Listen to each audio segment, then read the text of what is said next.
Hi, I'm Lori Olson. I'm the author of How to Be a Caregiver for an Aging Parent with Dementia while maintaining dignity and sanity for both you and your cared. That's a tall order, isn't it? Well, in the previous videos, we discussed how important it is for self-awareness for the caregiver because you are the captain of the ship, so to speak, and whatever you do is going to chart the course for both you and your cared. So we need a competent captain, a well-rested captain that's not at wit's end, because you're going to make the best possible decisions when you're taking care of yourself. Okay, that's not optional.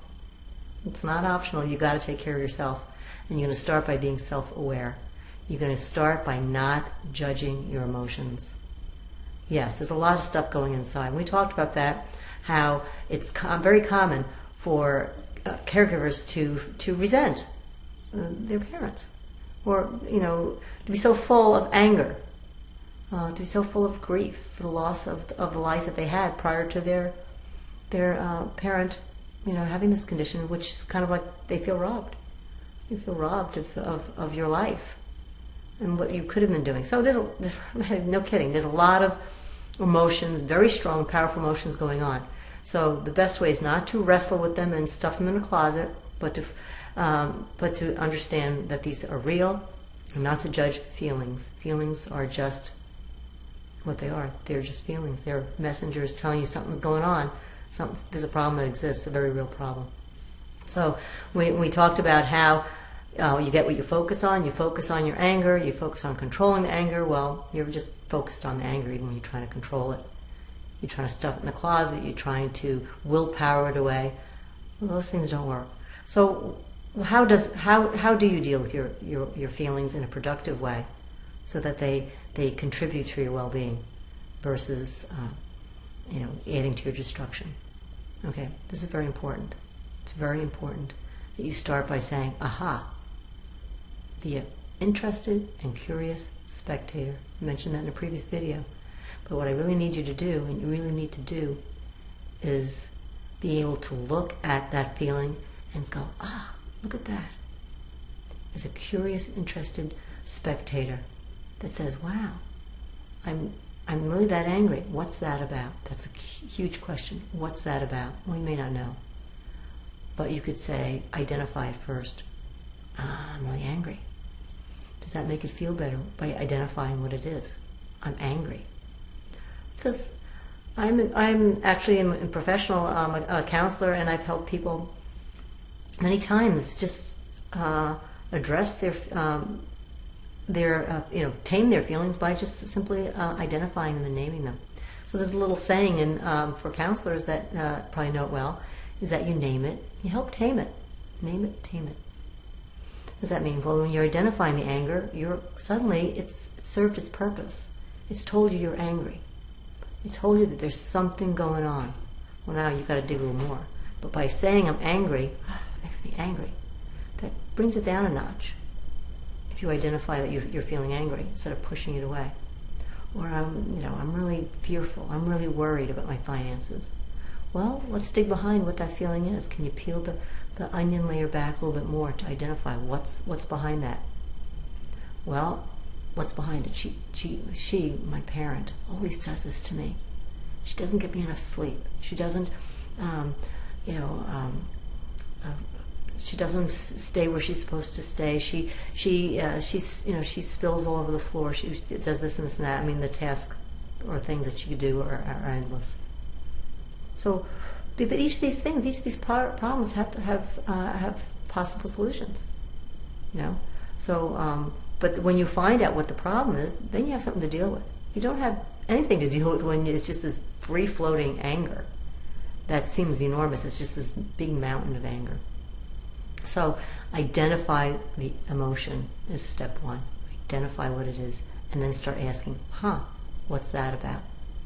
By not judging that you have the feeling, because you do, and even if it's a million times a day that it happens, just go, curious spectator. There's that feeling again. Because the curious thing about emotions is that, let's consider the roller coaster, for example. You got a big adrenaline rush from your, from your adrenal glands, the stress hormones, when you're on that roller coaster. But you're enjoying it. And what's with that? It's because, it's the same adrenal glands that are producing those stress hormones as it is when you're fearful or angry in a rage. What's the difference if it's the same chemical sensation going through your body? Well, the difference is that the value you attach to when that sensation is going through your body. One is fun. Ooh, yay, thrill. The other is you attach with a negative associations with that, and it just doesn't feel good. And it feels really pretty darn ugly and bad. But the reality is that chemical sensation will clear. It's not going to stay in your body. It will clear. It will go through the process that the body does and clears chemical messages. So that sensation will be gone.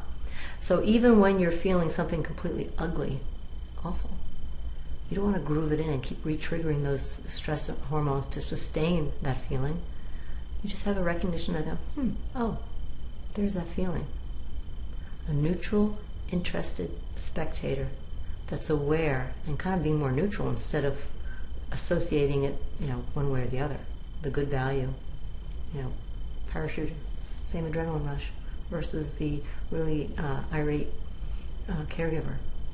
You can just be neutral, and you're defusing it. You're taking that charge off that physical sensation, and the physical sensation will be a whole lot less powerful.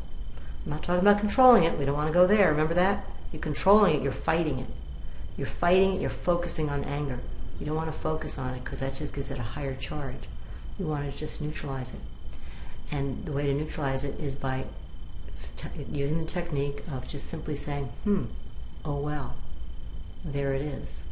I'm an interested and curious spectator. Let's see how often this pops up. You don't know. You may be surprised. Maybe 100 times a day. Could be 1,000,000. And you keep doing the same thing. Oh, look at that. I didn't know. And then after that, that's the first layer of the onion. After that, you're going to start peeling back and say, what's this all about?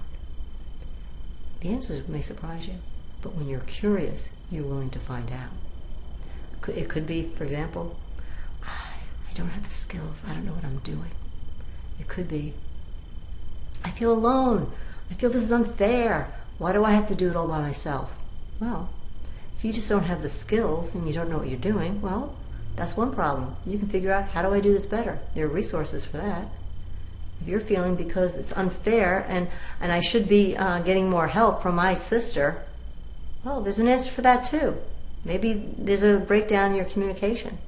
And there's skills for that as well. Or maybe it's unfair and that sister is going to always be not listening. Well, there's ways to communicate the needs you have to other people as well. You see, you get down to that. You say, what's the problem? The problem, if you're alone and isolated, well, there's support groups and there's other people you can talk to. So the umbrella is the feeling, but underneath is the problem. You start with self-awareness. You discover the problem in a very interested way. You're going to start peeling back the onion, and you'll get to the things that you need to do to help you. And that's a good place to start. More in the next video.